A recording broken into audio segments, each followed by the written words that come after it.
다 같이 시작. 바울의 세 가지 축복. 다시 한번 읽겠습니다. 시작. 바울의 세 가지 축복 기도. 에베소서 6장 우리가 마무리 짓는 사도 바울의 마음은 우리 마음에 징한 감동을 줍니다. 우리 마음의 울림의 감동은 세 가지의 평안과 그리고 믿음에 겸한 사랑과 하나님의 은혜, 이런 세 가지의 축복의 기도가 담겨 있기 때문입니다. 그 중에서 23절 말씀 보면 이렇습니다. 다시 읽어볼까요? 아버지 하나님과 주 예수 그리스도로부터 평안과 믿음을 겸한 사랑이 형제들에게 있을지어다. 아멘. 저는 마음에 가장 기뻐하고 참 마음에 뿌듯하고 또 마음에 즐거움이 있었던 것은 다른 것이 아니라 이 단어 같아요. 아버지 하나님. 이 아버지 하나님, 하나님 아버지보다 아버지 하나님이 참 마음이 기뻤어요. 나에게는 아버지가 계시구나. 그 아버지가 나의 하나님이구나. 이 말씀의 단어가 너무나 마음에 힘이 되었습니다. 제가 지방회장 사역도 들고 여러분들의 모든 삶 속에 보면은 아버지 하나님의 은혜, 아버지 하나님의 평강, 아버지 하나님의 그 사랑이 있었기 때문에 우리가 오늘까지 이르지 않았을까라고 생각합니다. 앞으로도 이 세 가지 은혜와 평강과 또 사랑, 이것이 있었기에 또한 우리가 살아갈 수 있고요. 이것이 있음으로써 우리가 모든 일을 잘 견딜 수가 있기 때문입니다. 이 에베소 교회를 바라보는 사도 바울의 입장이 저의 마음의 입장이 아닌가 생각합니다. 또 하나님께서는 언제나 여러분에게 이런 세 가지 복이 임하기를 소망하는 마음이 가득하지 않을까 생각합니다. 여러분께서 하루하루 살아가면서 이 세 가지 평강과 은혜와 사랑, 이 세 가지를 늘 잊지 말고 살아가기를 주님으로 축복합니다. 따라합시다. 나는 하나님이 주시는 평안과 사랑과 은혜가 내게 있을지어다. 아멘. 여러분 모두가 그렇게 세 가지 축복이 있길 바랍니다. 사도 바울의 세 가지 축복 중에 하나, 우리 먼저 읽어봅시다. 시작. 주님이 약속하신 평안이다. 이 주님이 약속하신 평안, 다른 것이 이 평안은 예수님께서 이미 약속하신 것입니다. 13절 3번 읽겠습니다. 23절 아버지 하나님과 주 예수 그리스도로부터 평안과 아멘. 주 예수 그리스도로부터 오는 평안, 이 평안은 히브리어로 샬롬입니다. 우리 예삼 인사합시다. 샬롬. 샬롬의 발음을 잘해야 돼요. 샬롬. 그리고 헬라어는 에이메네입니다. 에이메네라고 헬라어는 합니다. 그래서 샬롬과 에이메네, 이것은 불안과 두려움이 없는 안정된 마음의 상태, 불안도 두려움도 없는 내 마음의 안정된 상태를 가리켜서 평안이다라고 말합니다. 세상 우리에게 두려움과 우리에게 불안을 줍니다. 그래서 많은 사람들은 이런 두려움 때문에 또 불안 때문에 삶을 포기한 사람도 있습니다. 우리에게 이런 두려움과 이런 불안이 언제부터 오게 되었을까요? 다른 것이 아니라 아담 때부터 오게 되었습니다. 그러면은 왜 이런 불안과 두려움이 우리에게 찾아왔을까요? 무엇 때문에 우리에게 찾아오게 되었을까요? 그것은 다 하나입니다. 무엇 때문에 찾아왔죠? 죄란 것입니다. 창세기 3장 10절 말씀 읽겠습니다. 내가 동산에서 하나님의 소리를 듣고 내가 벗었으므로 두려워 숨어나이다. 그 전까지는 하나님을 보면서 두려워하지 않았어요. 근데 하나님의 소리를 듣는과 동시에 두려움에 빠지기 시작합니다. 왜 아담이 이렇게 두려움에 빠지게 되었을까요? 그가 무엇을 했죠? 하나님 먹지 말라 했던 선악을 알게 하는 나무의 열매를 먹었습니다. 그렇기 때문에 그는 자기가 벗었음을 알므로써 하나님 앞에 두려워서 숨었다라고 표현합니다. 여기서 아담이 죄를 짓고 난 후에 가장 먼저 느꼈던 감정이 무엇이라 했어요? 두려움. 우리 가운데 두려움은 죄로부터 왔다는 것이죠. 이처럼 아담이 죄를 짓고 난 후에 가장 먼저 느끼는 두려움이 있었음을 우리 이 성경을 통해서 알 수가 있습니다.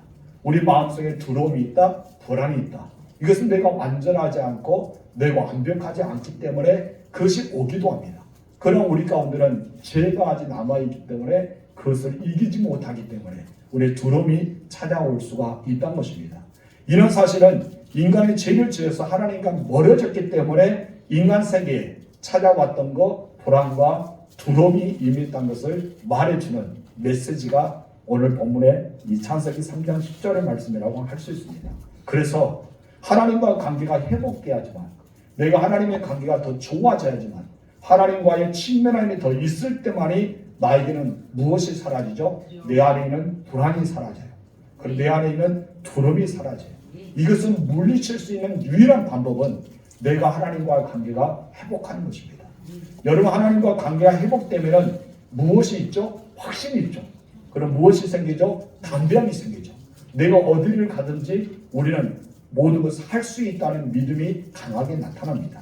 그러나 하나님의 관계가 회복되지 못하고 점점 하나님과 멀어지게 되면 내가 안절부절 못합니다.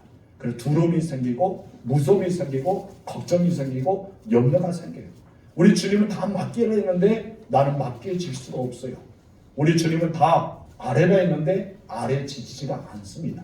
왜 그런다고요? 하나님과 관계가 멀어졌기 때문입니다. 그래서 우리는 하나님의 관계가 회복되면 회복될수록 우리 가운데는 두려움과 불안이 사라진다는 것입니다.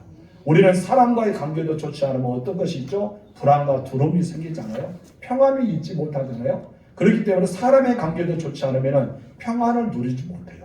기쁨을 누리지 못해요. 늘 우리는 염려 가운데 살아가게 되고 걱정 가운데 살아갑니다. 근데 하물며 우리를 창조하신 하나님과의 관계가 멀어진다.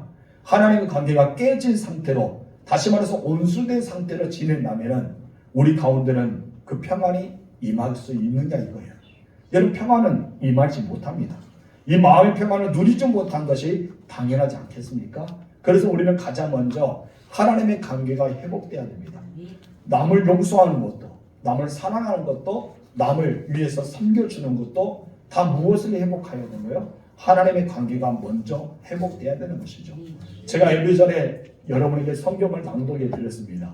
하나님은 사랑이시라. 하나님은 사랑이시라.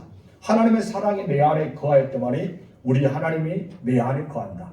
우리는 그것을 읽기 우리는 늘 알고 있는 것입니다. 내가 용서하는 것도, 내가 사랑할 수 있는 것도, 내가 섬겨주는 것도, 내가 구제하는 것도 모두가 무엇이 있어야 돼요? 사랑이 있어야 되죠. 그렇기 때문에 우리가 하나님의 관계가 회복돼야 할 때만이 그것을 누릴 수가 있는 거예요.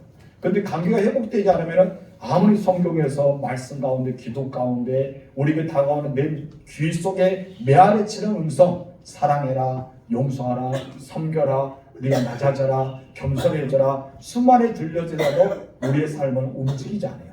왜요? 본래가 움직이지 못하기 때문입니다. 그러나 내가 하나님의 관계가 회복되었다, 하나님과 관계가 친밀해졌다, 하나님의 관계가 더 좋아졌다면 우리는 어떠합니까? 당연히 할 수밖에 없다는 것이죠. 왜요? 하나님이 나를 이끌어 주시기 때문입니다. 내가 나를 이끈 것이 아니라 하나님이 나를 이끌어주는 삶을 살아야 된다는 것이죠. 그렇기 때문에 진정한 평안을 누리고 싶다면 가장 먼저 어떻게 해야 된다고요? 하나님의 관계를 회복하라. 이 하나님의 관계를 회복해야 된다는 것이죠. 이 하나님의 관계가 회복되면 우리 가운데 있는 무엇을 해결받을 수 있습니까? 죄와 죽음의 문제가 해결받게 된다는 것입니다. 여러분, 우리는 죄와 죽음 때문에 두려움이 찾아옵니다. 하나님께서 아담에게 무엇을 했습니까? 너는 생명 과일과 이 에덴의 동산 모든 것을 먹어도 좋다. 그러나 선악을 알게 하는 나무의 실과는 먹지도 말라라고 말씀합니다. 먹으면 어떻게 된다고요? 정령 죽으리라. 그래서 죽었어요. 그렇기 때문에 이 아담이 먹음과 동시에 찾아왔던 것은 무엇입니까? 죄와 죽음이 찾아왔어요. 그래서 우리는 죄 때문에 두려워하고 죽음 때문에 두려워합니다. 이런 것을 해결받지 못했습니다. 이런 죄와 죽음의 문제를 해결하기 위해서 하나님께서 창세기 3장 15절 이하부터 시작해서 무엇을 약속합니까? 대속하실 예수 그리스도를 약속하셨습니다. 그래서 예수님이 이 땅에 오신 것은 죄와 죽음의 문제를 위해서 오셨다는 것이죠. 지난주에도 말씀했잖아요. 예수는 심판하기 이 땅에 오신 것이 아니라 우리를 살리기 위해서, 우리의 죄를 해결하기 위해서 이 땅에 오셨다고 지난주에 말씀한 거죠. 이전 예수님께서 이러한 죄와 죽음의 문제를 해결하기 위해서 이 세상에 줄 수 없는 참된 평안을 우리에게 안겨주기 위해서 이 땅에 오셔서 십자가에서 화목제물로 죽으셨어요. 그리고 부활하셨습니다. 우리에게 그 평안을 주셨습니다. 예수님께 요한복음 14장 27절에서 이렇게 말씀합니다. 다 즐겁시다. 시작. 평안을 너희에게 끼치노니 곧 나의 평안을 너희에게 주노라. 내가 너희에게 주는 것은 세상이 주는 것과 같이 아니하니라. 너희는 마음에 근심하지도 말고 두려워하지도 말라. 우리가 마음에 근심하지도 두려워하지도 않은 것은 무엇이라고요? 내게 주실 평안, 참된 평안입니다. 이 평안은 언제부터 이루어집니까? 예수님이 십자가에서 죽으셔야지만, 그리고 부활하셔야지만, 우리가 참된 생명이 있을 때만이 바로 성령의 임재는 참된 평안이 우리에게 찾아오게 되는 것입니다. 그래서 진정한 평안은 세상은 불효함도 아닙니다. 내가 좋은 환경에 사는 것도 아닙니다. 내가 믿음의 부모와 아니면은 좋은 우리의 가문, 물질에 풍성한 가문이 있었어도 아니는 것이죠. 진정한 평안은 무엇입니까? 바로 우리 주님이 주시는 참된 평안이 진정한 평안이라는 것입니다. 그래서 바울은 에베소 교회 있는 성도들에게 아버지 하나님과 주 예수 그리스도로부터 평안이 있기를 축복했던 것이죠. 저는 여러분에게 이러한 축복을 합니다. 아버지 하나님과 주 예수 그리스도로부터 오는 평안이 여러분의 임하기를 주임으로 축원합니다. 이것이 바울이 원하는 평안이었던 것이죠. 바울은 진정한 평안은 오직 어디서부터 한다고요? 아버지 하나님, 그리고 주 예수 그리스도를 통해서 우리에게 주어져요. 다른 곳에 온 것이 아니라 아버지 하나님과 주 예수 그리스도를 통해서만이 오는 것이 진정한 평안입니다. 그래서 예수를 믿어 주 안에 거하는 자만이 세상에 줄 수 없는 참된 평안을 누릴 수가 있는 거예요. 여러분들이 이미 그 평안이 있습니다. 내 안에 평안이 있는데 어떤 분은 자기도 모르는 비밀 이렇게 금고에다 가다놨어요. 비밀번호는 자기도 몰라요. 까먹어버렸어요. 이미 내 안에 뭐가 있는데, 평안이라는 것이 있는데, 우리는 그 평안을 누리지 못할 때가 있다는 것이죠. 예수 믿는 모든 분들은 평안이 다 있습니다. 세상에 줄 수 없는, 세상에 바꿀 수 없는, 세상과 비교할 수 없는 평안이 우리 가운데 있다는 것이죠. 그런데 우리는 이 평안을 다 내려놓고 세상의 근심과 걱정과 두려움과 문제에 얽매이면서 그것을 우리는 선택하며 살아갈 때가 많다는 것입니다.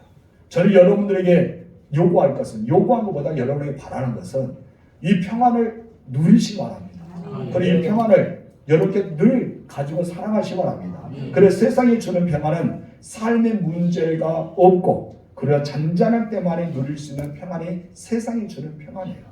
그런데 우리 주님이 주신 평안, 아버지 하나님이 주신 평안은 인생의 폭풍 가운데도 누릴 수 있는 것이 바로 이 평안인 것이죠. 예수님이 그런 평안을 누렸어요. 왜 예수님께서 누렸어요? 예수님께서 너무나 사역이 힘들다 보니까 그만 이제 갈릴리호수를 지나다가 배에서 고무를 베고 주무셨어요. 주무실 때 어떤 일이 납니까? 이제 폭풍이 쳐지죠. 이제 배가 뒤집어지기 시작했습니다. 베드로와 제자들 깨우기 시작합니다. 주님, 우리가 죽겠나이다. 근데 예수님의 모습 생각해 보세요. 우리 마태복음 볼까요? 8장 24절 읽겠습니다. 시작. 바다에 큰 노을이 일어나 너가 물결에 덮이게 되었으되 예수께서는 주무시는지라. 아멘. 예수님이 지금 이제 어떻게 하고 있어요? 주무셨다. 왜 주무셨을까요? 평안하시니까. 그러죠. 예수님 마음은 평안합니다. 세상에 줄 수 없는 평안이 이미 있어요. 세상에 주는 평안, 그래서 세상에 줄 수 없는 평안을 못 가졌던 베드로와 그의 제자들은 어떻습니까? 그 풍랑이 일을 때 주님을 찾을 수밖에 없어요. 주님 앞에 막 깨울 수밖에 없어요. 우리가 배가 뒤집어 있는 게 아니다. 우리를 살려달라는 것이죠. 근데 예수님은 이미 그 마음에 평안이 있다는 것입니다. 근데 여러분에게도 이 평안이 있다는 사실을 알고 계십니까? 우리 예수 믿는 모든 사람, 성령의 인체를 받은 모든 사람은 이 평안이 이미 우리에게 있어요. 근데 조금 전 이야기했잖아요. 이 평안을 어디에 숨겨놨다? 금고에 넣었는데, 내 마음의 금고 깊이 넣었는데 내가 그 비밀부분을 안다? 그 비밀부분도 몰라요. 비밀부분을 알아야지만 평안을 꺼내잖아요. 그런데 비밀을 까먹었어요. 어떻게 해서 이 비밀을 찾지? 근데 이미 우리는 비밀을 알 수 있어요. 왜요? 예수를 믿는 거. 그리고 하나님 주시는 평안을 이미 있다는 거. 이걸 인정하면 돼요. 세상에 줄 수 없는 평안에 내 안에 있구나. 그래서 비밀부분에 있어요. 예수를 믿는 거, 우리 가운데 세상에 줄 수 없는 평안이 있다는 거, 이거 보면 내 안에 있는 비밀부, 이 금고가 열립니다. 여러분이 참된 평안을 누릴 수가 있다는 것입니다. 예수는요, 세상 그 무엇도 깨뜨릴 수 없는 평안을 우리에게 주셨습니다. 인생의 밤 가운데도 여러분 바울과 실라처럼 그들이 빌립보 감옥에 갇혀 있을지라도 이 평안을 누릴 수 있도록 우리 주님은 참된 평안을 주셨다는 것이죠. 우리는 이 평안을 누려야 됩니다. 예수는 세상이 그 어떤 것도 빼앗을 수 없는 평안을 우리에게 약속하셨고요. 이미 우리는 약속했던 것을 받았습니다. 이제 받아서 가지고 있다면 누리며 살아야 돼요. 근데 누리지 못할 사람이 많습니다. 우리 옆사람 보세요. 누리고 있는지 누리지 못하고 있는지 봐보세요. 어떨 것 같아요? 대부분 다 누리지 못합니다. 여러분들은 누리세요. 이제 알았으니까 뭘 해야 됩니까? 누려야 됩니다. 모를 때는 못 누렸구나 라고 하지만은 이제 알았으니 누릴 수가 있어야 돼요. 예수는 자기를 버리고 제자들이 떠날 걸 알았잖아요. 근데 예수님께서 평안을 누리라고 말씀하십니다. 우리 요한복음 16장 33절 시작. 이것은 너희에게 이르는 것을 너희가 내 안에서 평안을 누리게 하려 함이라. 세상에서는 너희가 환난을 당하나 담대하라. 내가 세상을 이기었노라. 여기서 중요한 것은 무엇이죠? 평안의 축복입니다. 내 안에. 이 내 안이라는 것은 예수 안에 거할 때 누릴 수 있다는 것입니다. 조금 전에 이야기했잖아요. 비밀번호를 열 수 있는 것은 바로 예수를 믿는 것. 그리고 내가 평안을 받았다는 것을 아는 것. 이거라는 것이죠. 우리의 내 안이라는 것은 예수 안에 거할 때 누릴 수 있다는 참된 축복, 평안의 축복이 여기서 말합니다. 그렇기 때문에 우리도 인생의 풍랑 가운데도, 그리고 우리가 참을 삶의 버거울 때도, 내가 정말 감당할 수 없는 그런 시련이 찾아올 때도 우리는 어떻게 된다는 것이죠? 걱정하지 않고 평안을 누릴 수가 있는 것입니다. 우리 예수님 안에 거하고 있다면, 내가 주님이 주시는 참된 평안이 내 안에 있다면 우리는 두려움에 떨지 않고 이 참된 평안을 누릴 수가 있는 것입니다. 이는 하나님께서는요, 제사장을 세우면서 아론과 그의 자손들에게 구약시대에 너희는 이렇게 축복하라 하면서 축복기도에 대해서 말씀하신 적이 있어요. 그 중에 하나가 무엇인지 아세요? 민수기 6장 26절입니다. 다 같이 시작. 여호와는 그 얼굴을 내게를 향하여 드사 평강 주시기를 원합니다. 하나님 무엇을 주시기를 원해요? 평강. 하나님의 얼굴을 여러분이 향하여 두세요. 하나님의 얼굴을 생각해 보세요. 제 얼굴이 하나님 얼굴이 아니지만 제가 여러분을 바라보고 있잖아요. 이렇게 바라보면서 여러분이 무엇을 주기를 원하는 거예요? 평강. 하나님은 평강을 주셔요.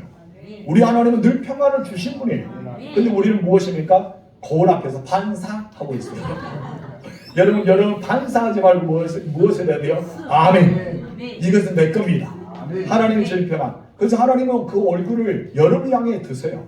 그리고 여러분이 평안을 주셔요. 이 평강을 우리는 아멘을 받아들여야 돼요. 그런데 우리는 어떻게 한다고요? 반사하고 있다는 거죠. 반사는요, 여러분 것이 아니고 아멘을 받아들세요. 부활하신 예수님께 제자들이 찾아오잖아요. 요한복음 2장 19절과 우리 21절 22절 보면 동일하게 세 가지의 똑같은 말을 합니다. 어떤 말씀이죠? 다 같이 시작. 너희에게 평강이 있으리라. 제자들에게 필요한 게 있던 것이 무엇이죠? 평안입니다.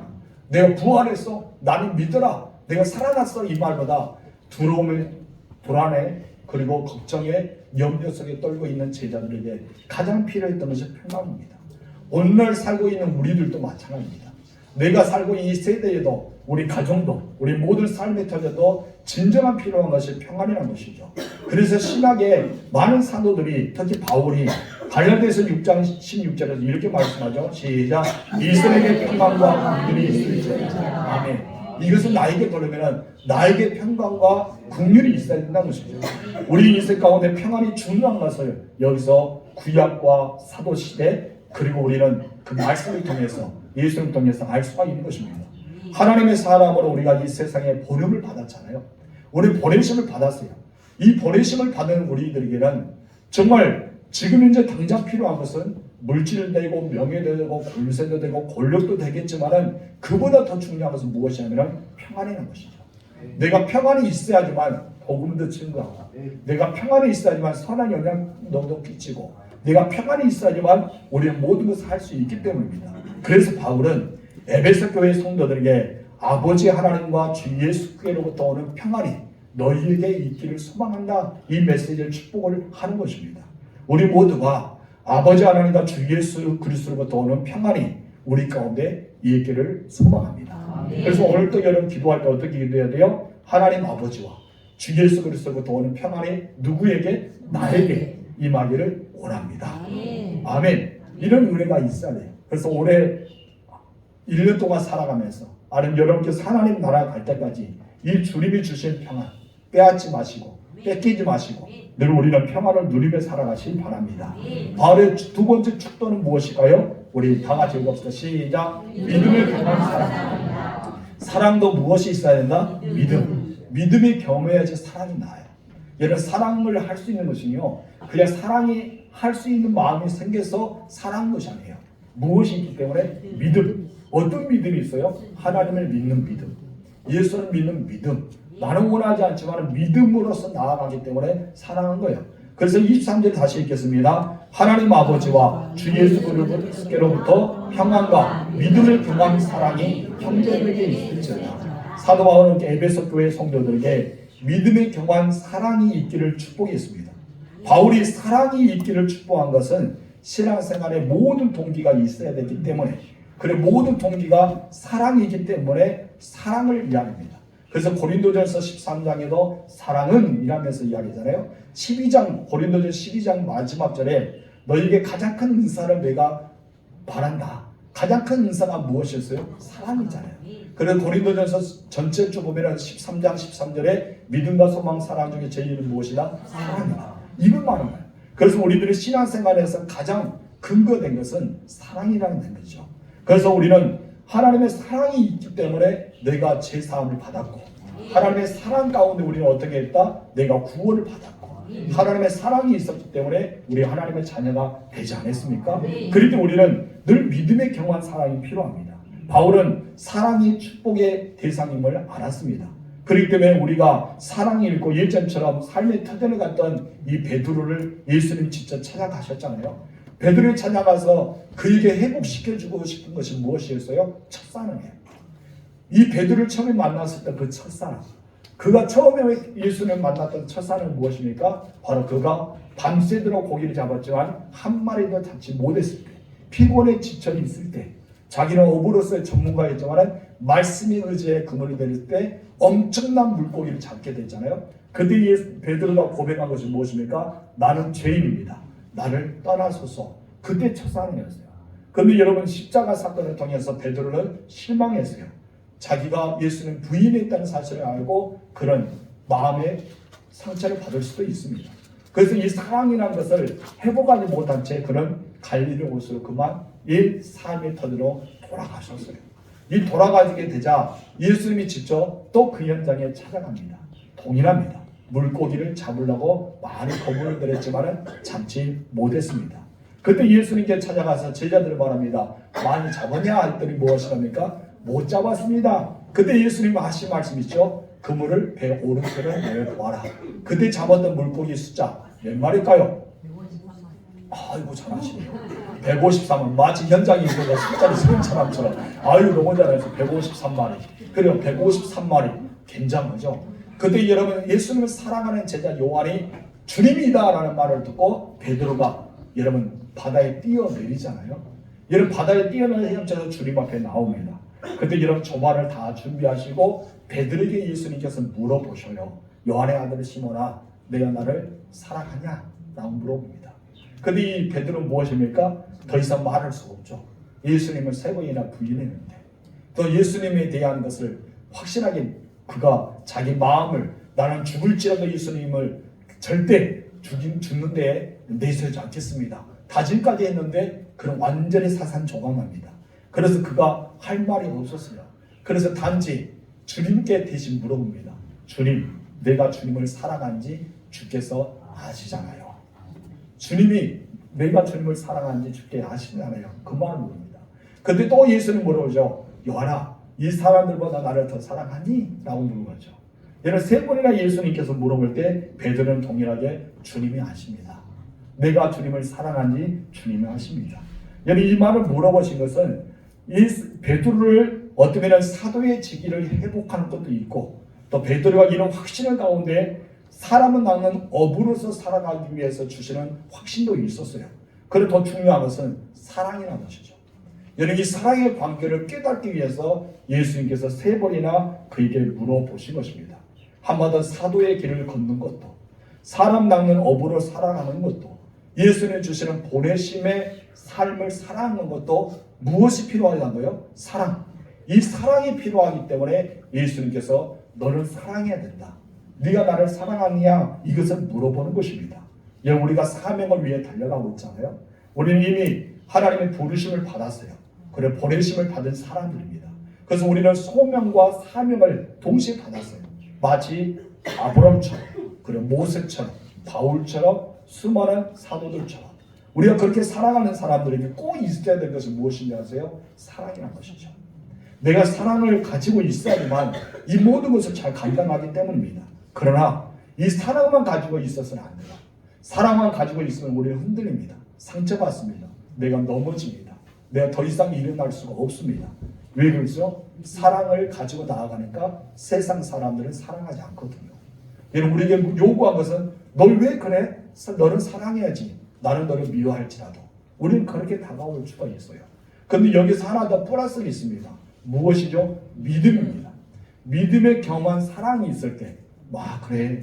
나를 위해서 예수님이 나의 죄를 십자가에서 다 치르셨어. 내가 할 수 있는 것은 아무것도 없었어. 단지 나는 은혜 받았잖아. 그냥 나는 그 대속의 은총을 받았잖아.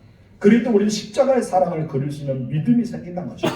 이 믿음을 통해서 우리는 어떻습니까? 사랑할 수가 있게 되는 것입니다. 세상 사람들이요, 동기보다 결과를 중요시 여깁니다. 그러니까 주님은요, 결과보다 동기를 중요시 여깁니다. 세상 일은 얼마든 열심히 하면 성과가 있다라고 생각합니다. 그러나 주님은요, 열심보다 더 중요한 것은 사랑이라 말합니다. 사랑이 있어야지만 모든 것을 할 수 있다는 것이죠. 그래서 사랑이 없으면 아무것도 아니다라고 말씀하잖아요. 우리는 사랑이 있어야 돼요. 예수님께서 이 땅에 오시는 것도 아버지의 사랑이 있었기 때문에, 십자가에 지는 것도 사랑이 있었기 때문에, 나 같은 죄인을 부르신 것도 사랑이 있었기 때문에, 앞으로 여러분들이 천국으로 데려가는 것도 무엇이 있기 때문에? 사랑이 있기 때문에. 그래서 사랑이 없이 우리가 일을 하게 되면 종교의 의무감만 생기는 것입니다. 저희 여러분들이 종교의 의무감에 신앙생활을 하지 않았으면 좋겠어요. 여러분들 생명력 없는, 그냥 잃어버린 것이 아니라 사랑이라는 생명력이 있는, 그래서 우리가 진정 사랑이 있는 하나님의 말씀에 믿음에 겸한 사랑으로 나타내 보이는 그 놀라운 축복의 그런 안에 살아갔으면 좋겠습니다. 여러분, 늘 주님을 위해서 깨어 기도하는 것, 십자가를 지고 가시밭에 기쁨으로 달려갈 수 있는 것, 여러분 사모하는 마음으로 예배의 자리에 나와서 하나님께 예배하는 것, 다양한 교회에서 헌신하면서 봉사하면서 여러분 사역하잖아요. 식당에서 차량 운행으로 안내로서 청소하면서 얼마나 힘들어요. 이 모든 것을 왜 하십니까? 교회에서 여러분에게 무엇인가 교회 이렇게 일금을 준 것도 아닌데, 여러분 이것을 할 수 있는 것은 다 한 가지잖아요.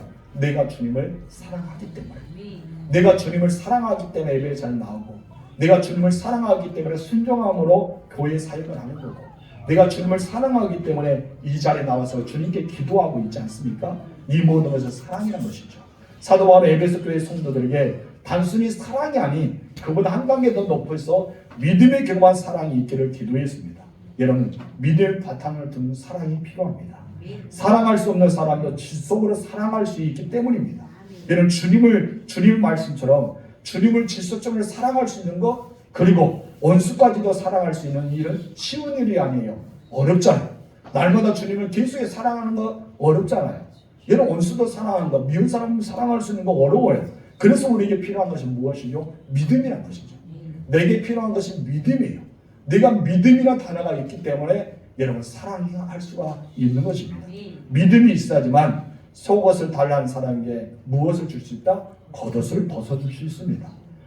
억지로 오리로 갈가자는 사람에게 믿음이 있기 때문에 뭐예요? 심리까지 갈 수 있는 거예요. 그래 또한 오른밤 된 사람에게 왼밤도 돌려드릴 수 있는 것입니다. 이 모든 것을 어디에서 시작하는 거죠? 믿음이란 것이죠. 믿음이 있기 때문에 가능한 거예요. 그래서 바울의 에베소 성도에게 믿음이 있는 사랑과 플러스 되는 겸한 사랑이 너에게 있기를 원한다, 이 말씀을 한 거예요. 여러분에게도 이런 믿음에 겸한 사랑이 있길 바랍니다. 그래서 주님의 나라에 가기까지 끊임없이 주님의 제자의 사명을 다하시고 나중에 주님께 잘했다, 너희는 정말 믿음에 겸한 사랑을 가졌다, 이미 누리고 있었구나, 이것을 칭찬받는 여러분 되시길 바랍니다. 세 번째, 바울의 세 번째 축복 기도는 무엇일까요? 다시 시작. 변함없이 주님의 은혜이다. 변함없는 주님의 은혜. 여러분 24절 읽겠습니다. 우리 주 예수 그리스도를 변함없이 사랑하는 모든 자에게 은혜가 있을지어다. 참 이 말 마음이 확 와닿았어요. 여러분, 우리 주 예수 그리스도를 변함없이 사랑하는, 여러분 예수님을 변함없이 사랑하는 우리라고요. 변함없이 사랑한다고 얘기합니다. 여러분들은 주님을 변함없이 사랑할 수 있습니까? 우리는 변합니다. 계속 변하고 있어요. 그런데 여기서는 주 예수 그리스도를 변함없이 사랑하는 모든 자에게 은혜가, 어떤 은혜? 하나님의 은혜, 변함없는 주님의 은혜가 있기를 축복한다라고 이야기합니다. 바울의 마지막 축복은 바로 모든 자에게 은혜가 있기를 축복했습니다. 은혜란 것은 이런 뜻이 있습니다. 다 같이 읽읍시다. 시작. 값없이 베풀어 주시는 하나님의 호의와 사랑. 여러분, 하나님의 호의와 사랑이 무엇이 값을 지불한 것이 아니라 값없이 주시는 하나님의 호의와 사랑이라는 말입니다.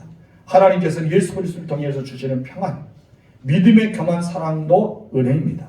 우리가 구원받아 천국 백성을 살아가는 것, 하루하루 살아가는 모든 삶이 다 은혜입니다. 지금까지 은혜를 베풀어 주신 것도, 또 앞으로도 베풀어 줄 것도, 계속해서 우리는 하나님 은혜 가운데 살아갑니다. 왜 그럽니까? 우리가 하나님의 자녀이기 때문입니다. 그래서 하나님은 그의 자녀들에게 끊임없이 은혜를 베풀어 주십니다. 우리는 바울의 축도가 우리 주 예수 그리스도를 변함없이 사랑하는 모든 자를 향하고 있음을 주목해야 됩니다. 그래서 내가 이 은혜와 이 놀라운 축복을 받으려면 내가 어떤 마음으로 가지고 신앙생활을 해야 되냐? 단 한 가지라는 것이죠. 예수님을 변함없이 사랑해야 된다. 주님을 변함없이 사랑해야 된다는 것이죠. 에베소 교회 성도들뿐 아니라 오늘 예수님을 사모하는 모든 자에게 하나님의 은혜가 있기를 소망합니다. 그리고 여러분들 그 은혜의 축복이 나의 것이 되기를 원해야 된다는 것이죠. 그렇다면 이 말씀을 우리가 보면은 이미 우리는 어떤 사람입니까? 구원받은 자예요. 이미 저와 여러분들 구원받은 자인 것이죠. 하나님 앞에 구원받은 자에게는 꼭 들어간 것이 있는데 무엇이 필요합니까? 은혜란 것이죠. 그래서 우리는 하나님의 은혜를 구한 자가 돼야 돼요. 오늘도 하나님의 은혜를 구하고 내일도 하나님의 은혜를 구하고 늘 하나님의 은혜를 구할 때마다 하나님은 무엇을 주셔요? 때를 따라 돕는 은혜를 우리에게 주신다는 것이죠. 사도 바울이요, 변함없는 사랑하는 모든 자에게라고 말합니다. 변함없다는 뜻은 이런 뜻이 있습니다. 다 같이 읽읍시다. 시작. 어떠한 조건과 상황에 상관없이 흔들리지 않고 처음과 같이 사랑하는 것을 의미한다. 변함없다는 것은 어떤 조건, 상황이 달라지고 변할지라도 어떻게 달라지더라도 여러분 처음과 같이 사랑하는 거예요. 마치 부모에 대한 사랑, 자녀에 대한 사랑, 무엇이고 환경이 변하고 아이들이 성장하고 달라지고 그래도 어떡합니까? 부모들은 자녀를 사랑합니다. 여러분 어떤 감정도 느끼지 않은데 자녀들도 부모님 바람을 떠나 사랑합니다 라고 고백합니다. 가르치지도 않았는데 느끼도 않았는데 남녀간의 만나면 그들에게 감정의 변화가 있지만 여러분 가족은 그렇지 않잖아요. 이것처럼 하나님도 마찬가지입니다. 변함없다는 것은 어떤 조건과 어떤 상황에 상관없이 전혀 흔들리지 않고 처음과 같이 살아가는 것이 바로 변함없다는 거예요. 여러분들 마찬가지입니다. 여러분 육체가 치유가 되지 않더라도 여러분 물질이 부유하지 않더라도 내 문제가 잘 해결되지 않더라도 우리의 삶이 늘 비탈길이 걷고 어떻게 보면 그 길이 평탄하지 않더라도 우리는 어떻게 된다고요? 처음같이 우리가 처음 사랑했던 그 사랑을 가지고 주님을 사랑하는 마음을 가져야 된다는 것입니다. 그래서 사도 바울은 주 예수 그리스도를 변함없이 사랑하는 모든 자에게 은혜라는 축복을 하고 있는 것입니다. 우리가 변함없이 주님을 사랑해야 됨을 강조하고 있는 거예요. 여러분도 주님 오시는 그날까지 여러분이 주님 앞에 가는 그날까지 변함없이 주님을 사랑하세요. 이것이 우리에게 큰 복이란 것입니다. 우리가 하나님의 사랑을 변합니까? 변하지 않잖아요.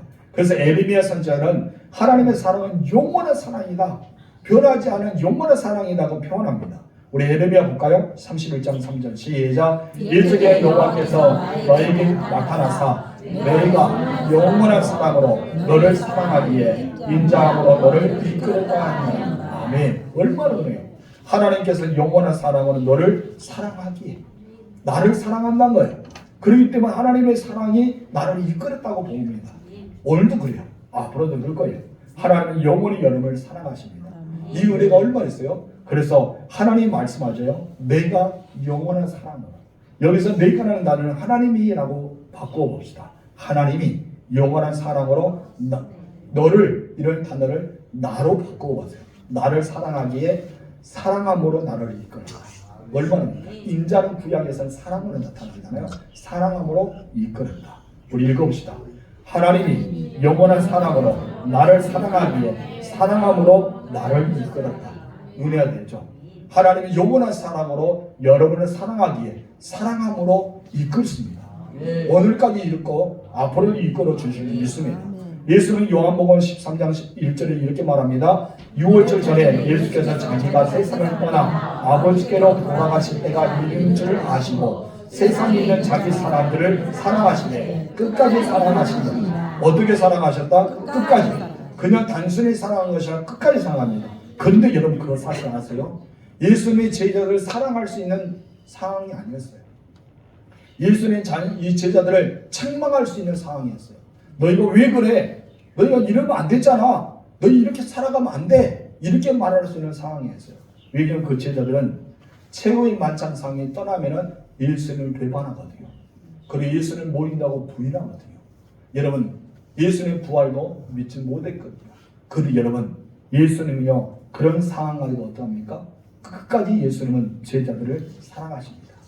그들이 겟세마네에서 예수님 버리고 도망갈지라도 어제는 계집종 앞에서 베드로가 세 번이나 예수님을 모른다고 부인을 할지라도 마다라 마리아와 다른 여인들이 예수님 부활했다 해도 그들은 믿지 않을지라도 여러분 옛적의 삶으로 제자들과 자기 어쩌면 아는 제자들과 함께 갈릴리로 가서 다시 업으로 돌아가는 삶을 살지라도 예수님은 어떻게 했다고요? 끝까지 사랑하셨다는 것입니다.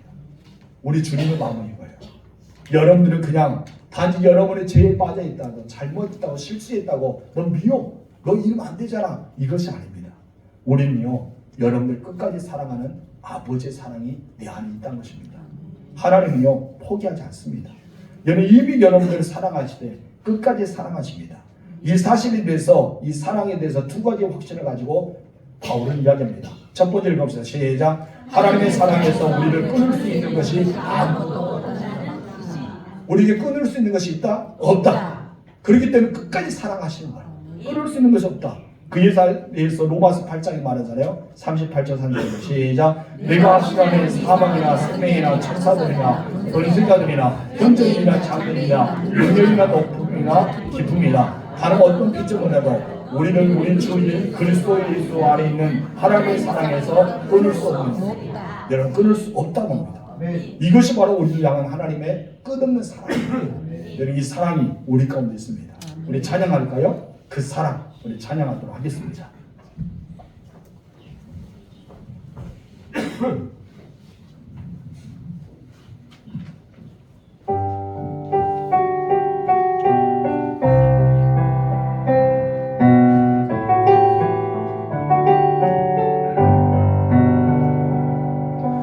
아버지 사랑 내가 노래해 아버지 은혜 내가 노래해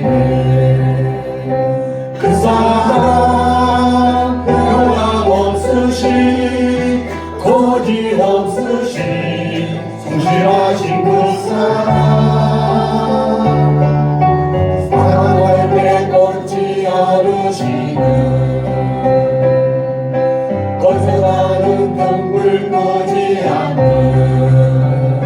그 사랑 변함없으신 거짓없으신 성실하신 그 사랑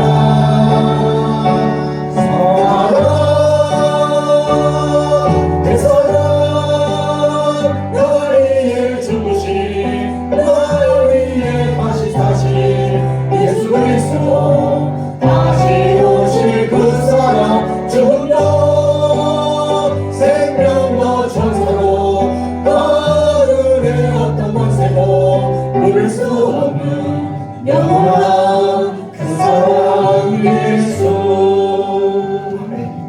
이 찬양의 고백처럼 바울이 이런 확신이 있었단 말이에요.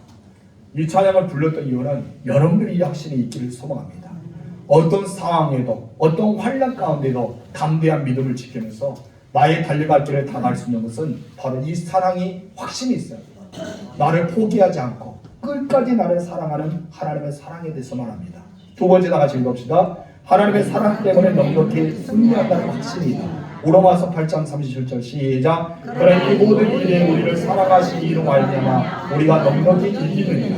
아멘. 이 사랑 완전한 사랑 하나님의 완전한 사랑을 신뢰하였기 때문에 사도 바울은 담대함을 얻었습니다. 그런데 우리는 어떠합니까? 여러분들은 하나님에 대한 사랑, 여러분 변하지 않고 있습니까? 내가 처음에 믿었던, 아니면 중간에 믿었던 지금의 믿음의 상태는 과연 어떠합니까? 다른 상황 속에서도, 그리고 수많은 환난 가운데도 어떤 시험이 다가오더라도 하나님의 사랑이 변함없느냐 이거예요. 여러분 믿음의 변화는 과연 어떠합니까? 오늘 본문에서 사도 바울이 무엇입니까? 하나님의 그 예수를 믿는 믿음이 변하지 않았으면 좋겠다. 하나님의 사랑이 변하지 않았으면 좋겠다.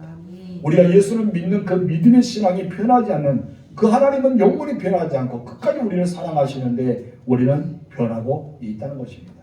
여러분 다시 한번 우리는 나의 삶을 돌아봐야 됩니다. 내가 과연 이 믿음이 변하고 있는지, 그리고 우리는 말로는 우리의 삶의 최우선이 하나님입니다 라고 고백하지만은 삶 속에는 자기 자신일 때가 얼마나 많습니까? 우리의 삶의 일들, 내 삶의 가정들, 우리의 모든 삶이 그것이 바로 우선순위가 되고 만나는 것입니다. 이제 우리의 말만 새 우선순위가 하나님이십니다가 아니라 진정 우리는 하나님을 변하지 않은 사람, 끊임없이 하나님을 믿는 믿음으로서 나아가는 우리가 되어야 할 줄 믿습니다. 그렇기 때문에 우리가 오늘 본문의 말씀 너무나 중요합니다.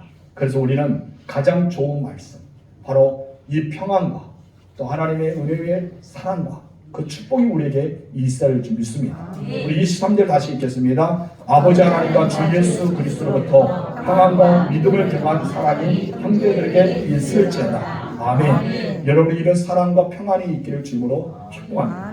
나머지는 구역 강사들이 대신 해드릴 겁니다. 기도하겠습니다. 하나님 아버지 감사합니다. 오늘도 우리에게 사도 바울의 마음같이 이 세 가지 축복이 우리에게 다가왔습니다.